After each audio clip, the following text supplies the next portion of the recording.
Assalamu alaikum and namaste. Welcome back to another session with Chef at whatever.com. Today we are going to learn how to knead dough and make chapatis. While rice is most widely eaten staple diet in southern part of India, chapati is more popular in North and rest of South Asia. Chapati is known popularly as Indian bread.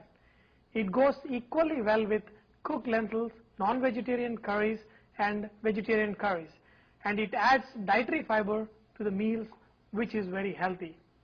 Let us learn the process of making chapatis.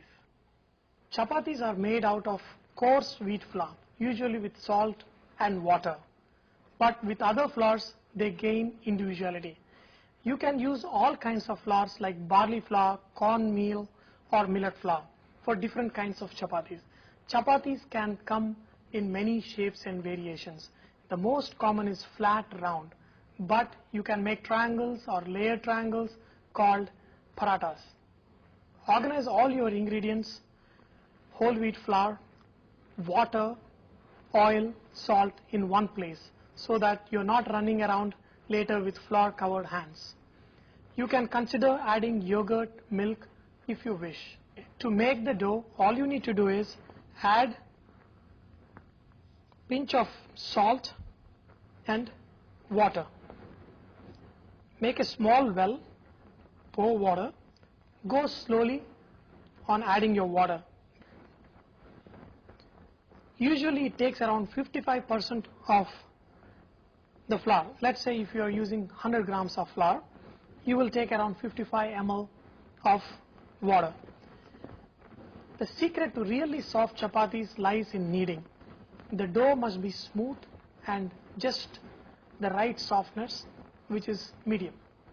Add water or yogurt as required and continue to knead till you get the right consistency. Just wipe the walls with wet dough and that takes away any extra flour. I like to make the dough soft because that produces soft chapatis.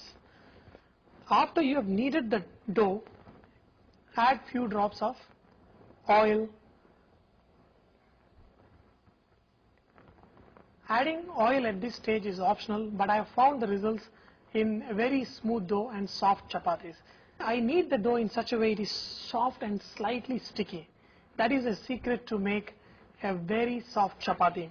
After I do that, I sprinkle little amount of flour and make into a ball and let it rest for 15-20 minutes. After resting for 15 minutes, make soft balls of the dough.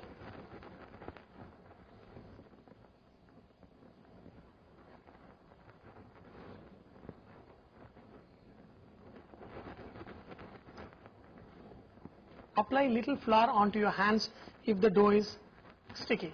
Now let's learn how to roll a chapati. All you do is add little extra flour as if you are rolling any bread, and then use a rolling pin, use a circular motion to make it round. If you see, make sure the dough moves by itself easily.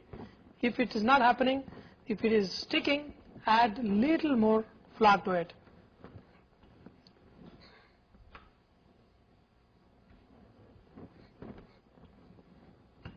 Okay. This is how you roll a chapati. After you have rolled, just tap the chapati in your hand so any extra flour comes off. Then put your chapati on a really hot griddle and let it cook for around 30 seconds and turn it to the other side. And then rotate it a little bit. This also gives it even cooking. And when you see these bubbles, that means it's getting cooked. The process of pressing gives even color. So if some areas is not touching the pan correctly, you pressing this gives even color. So when it is cooked on one side, turn it to the other side. At this point of time, you may choose to add some butter, or I prefer to use clarified butter, which is called deshi ghee, and I love to add little butter on it. And if you see how it is puffing up, that is the best way to cook a chapati.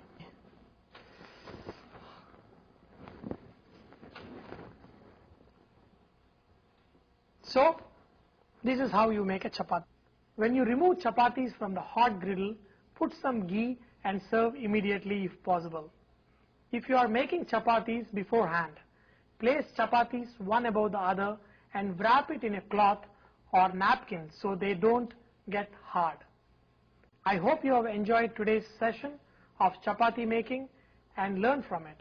Remember that Vareva is all about inspiring others to cook, so please post your recipes, cooking videos and cooking tips so others may benefit from your great cooking.